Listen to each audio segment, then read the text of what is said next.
Hi, everybody. This is Catherine Williams, your local Santa Clarita Realtor, and I'm here today with Jon Lowdermilk of Jon Lowdermilk's Pool Service.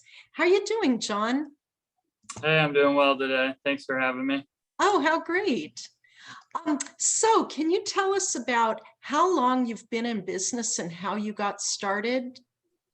Yeah, definitely. So I've been a pool man for about 5 years now. My father was the one that got me into the pool business. He was a pool man in the San Fernando Valley and Santa Clarita Valley for about 35 years.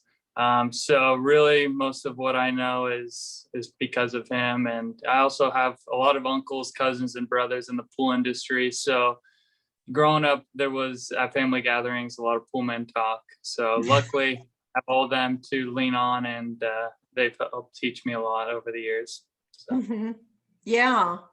So what do you like about being in this line of work?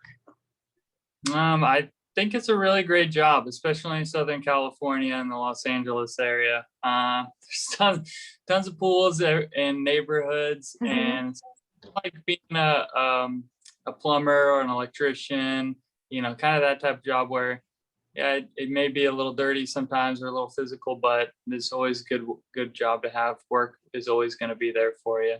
So it's Mhm. just my favorite things, and I really enjoy being outside and kind of walking around, getting your blood pumping too. That's rewarding too. But it does get hot during the summer times, so I drink lots of water. Mhm. Oh, yeah, that's good. Yeah.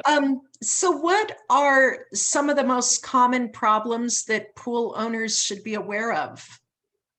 Um, I would say some of the most common problems would be perhaps flooding. I mean, there's a lot of problems that come to mind, but flooding at the equipment area from the pumps definitely would be kind of catastrophic. And it can kind of happen, all of a sudden without much warning.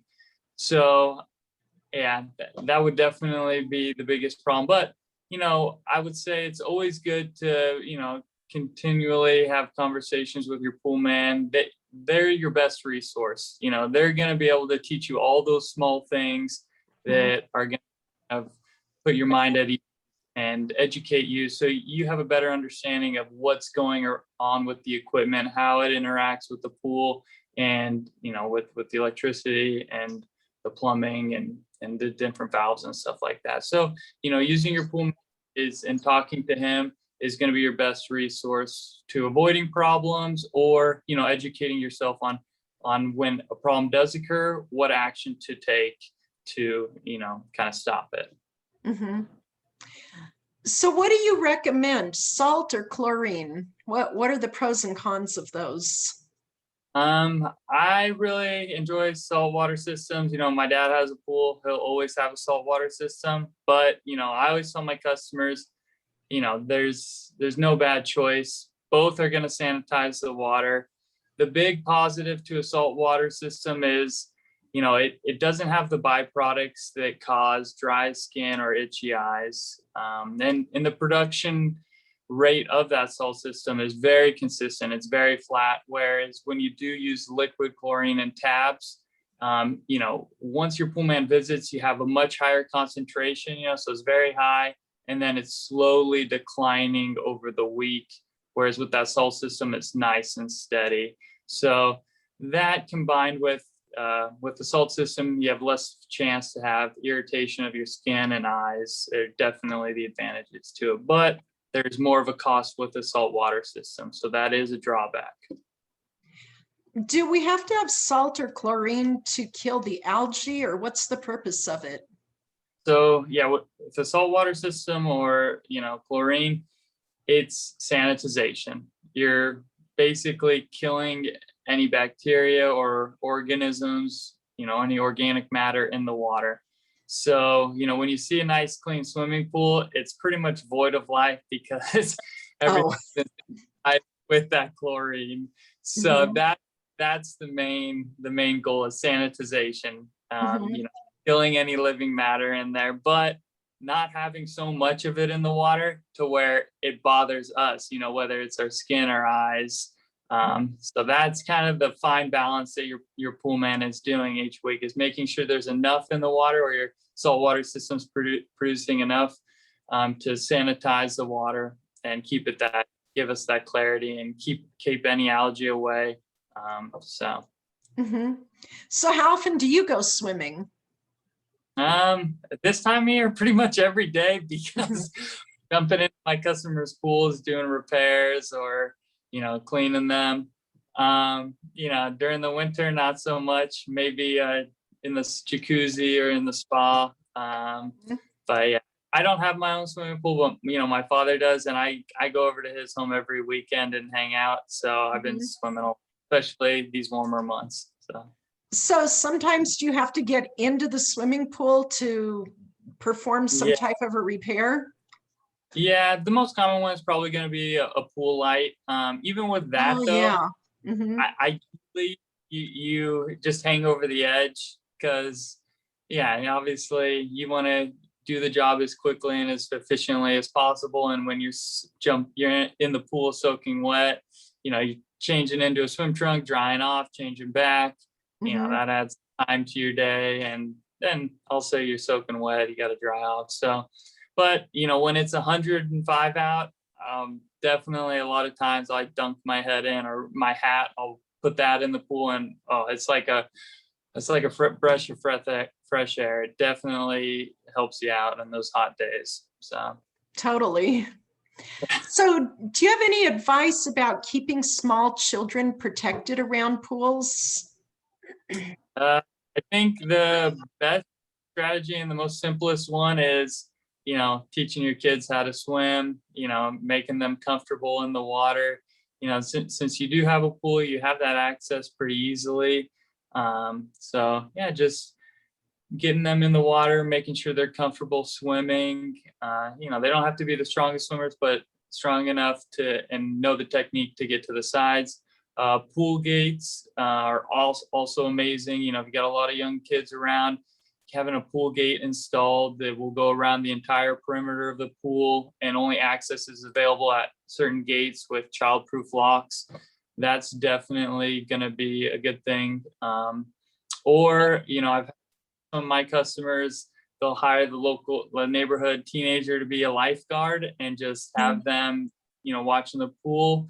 That way, at least there's a pair of eyes on the pool at all times. Obviously, as a parent, you get your attention drawn elsewhere. So just having someone that has got their eyes on the pool at all times can take your day. So yeah, great ideas. Do you know of any low-cost ways of heating your pool? So solar blankets are going to be your best option. Those are those blue bubble tarps that you just put over the top. It essentially creates the greenhouse in there, trapping the sun's energy inside of there to warm the pool. They also have solar rings, because with those tarps, they can be a handful taking off and putting on a pool for sure. So the solar rings are kind of nice because they're about 3 or 4 feet in diameter, and you can kind of loft them out onto the pool surface, and they're just easier to manage. But those are really going to be your best ways to, heat up the pool without using a gas heater or an electric heater or something like that. Just using the sun's natural energy to warm up the water. The best. Where do you get those rings? Right at the internet, pretty much. Amazon, they've got 2 or 3 on there. The thing is they're only, they're trapping that sun's energy, but that ends up being the thing that destroys them, is the sun just beating on them. You're only going to get a few seasons out of them. The thicker solar blankets or bubble tarps, the thicker you get, the longer it'll last. But there's kind of a sweet spot between having it thick enough to where it's very durable, but like thin enough to let the light's sun rays come through.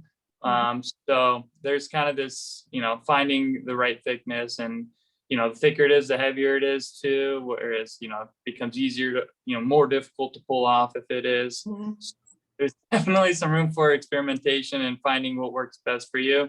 my dad, my family, we always recommend the solar rings because they're going to get you, it's going to increase that water temperature and it's easy enough to pull off. So that's what I always tell my customers. Solar rings, they're about 3 feet in diameter.